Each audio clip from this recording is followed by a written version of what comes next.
Καλώς ήρθατε στο διαδικτυακό κανάλι του Olive Epitome. Σήμερα έχουμε μια υπέροχη συνταγή, θάλασσα πάλι, έχει μυρίσει όλη η κουζίνα μας, με μεσογειακά αρώματα, σταμναγκάθι λαβράκι και ένα ελαιόλαδο το οποίο θα συνδυάσει υπέροχα τη συνταγή μας. Ένα εξαιρετικό παρθένο ελαιόλαδο, ελαϊκός, ποικιλία μεγαρίτικη, είμαστε στη Βόρεια Ελλάδα, στην περιοχή της Καβάλας. Από τον παραγωγό Χρήστο Ρουμελιώτη, ένα πολύ ενδιαφέρον ελαιόλαδο, κυρίως για τα αρώματα τα οποία μπορεί να μας δώσει το φαγητό. Έχουμε αρκετά βότανα, άνθη και υπέροχες νότες από φύλλο ντομάτας. Αυτά θα συνδυαστούν υπέροχα στο φαγητό μας. Πάμε. Θέλουμε ένα μαχαίρι που να κόβει αρκετά και πάμε κοντά στο κεφάλι. Πάμε στη ραχοκοκαλιά με τη μύτη του μαχαιριού και πηγαίνουμε προς τα κάτω. Βρίσκουμε τη μέσα μεριά, το κόκαλο, τρυπάμε το ψάρι και φιλετάρουμε. Έχουμε ωραία φιλέτα, κόβουμε διαγώνια. Είμαστε έτοιμοι να ξεκινήσουμε και τη σάλτσα μας. Θα χρειαστούμε ντομάτες όπως σας είπα και πριν, πολύ ωραίες, είναι η εποχή τους. Έχουμε έτοιμες τις ντομάτες μας, συνεχίζουμε με το κρεμμύδι. Θα ψιλοκόψουμε, θα ανάψουμε το μάτι μας και θα χρησιμοποιήσουμε το ίδιο ελαιόλαδο και πάλι, το οποίο θα τελειώσουμε τη συνταγή μας. Ελαϊκός, ποικιλία μεγαρίτικη, καβάλα. Έχει ζεσταθεί και μυρίζει κιόλας. Αναδύονται πολλά αρώματα και κυρίως αυτά που σας είπαμε και πριν. Φύλλο ντομάτας, ντομάτα και διακρίνω και μία μπανάνα, μία ωραία μπανάνα. Ξεκινάμε, κρεμμύδι.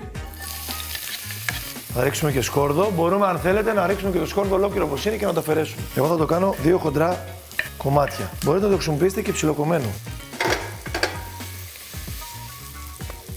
Πάρα πολύ ωραίο. Θέλουμε χαμηλές φωτιές. Θέλουμε να γλυκάνουμε το κρεμμύδι.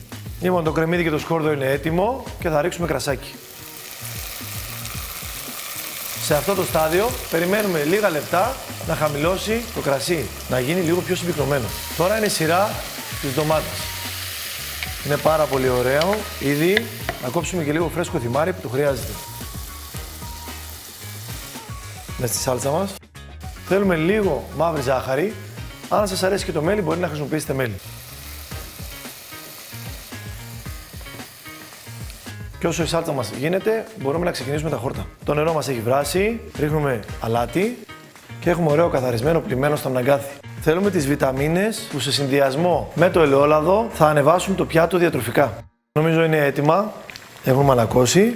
Επαναφέρω τη σάλτσα μας, την οποία θα βάλω πιπέρι και αλάτι, ώστε να είναι έτοιμη. Τα χόρτα μας εδώ τα βλέπουμε πολύ ζεστά, είναι και η ώρα να τα μαρινάρουμε ελαφρώς. Θα ρίξουμε αλάτι, τώρα που είναι ζεστά, να πάρουν τα αρώματα και αρκετό ελαιόλαδο.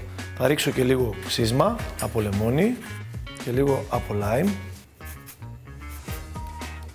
και λίγο χυμό από το λεμόνι. Και ξεκινάμε το ψάρι. Θέλουμε ένα τηγάνι. Ξανά το ίδιο ελαιόλαδο. Θα τοποθετήσουμε τα φιλέτα μας πριν κάψει το τηγάνι και θα διατηρήσουμε χαμηλή φωτιά. Να συμπληρώσουμε λίγο αλάτι, πολύ ωραία, και λίγο πιπέρι. Πολύ ενδιαφέρον γιατί δεν γκαίμε το ψάρι, το αφήνουμε στην κατάλληλη θερμοκρασία να κάνει την κρούστα του και να είναι ζουμερό εσωτερικά. Όταν αρχίσουν τα φιλέτα γύρω-γύρω να παίρνουν ένα λευκό χρώμα, να ψήνονται δηλαδή, μπορούμε να τα γυρίσουμε. Κλείνουμε το τηγάνι και παράλληλα ετοιμάζουμε μία ακόμα γαρνιτούρα για το πιάτο μας. Θα πάρω λίγο δυόσμο, μαϊντανό, θέλω μόνο τα φύλλα, δεν θέλω να έχω κοτσάνια. Θα βάλουμε και λίγο άνηθο, έχω ωραία μυρωδικά από τον κήπο. Εγώ θα χρησιμοποιήσω ξανά το ελαιόλαδο, λίγο αλάτι, λίγο πιπέρι και θα ανακατέψω.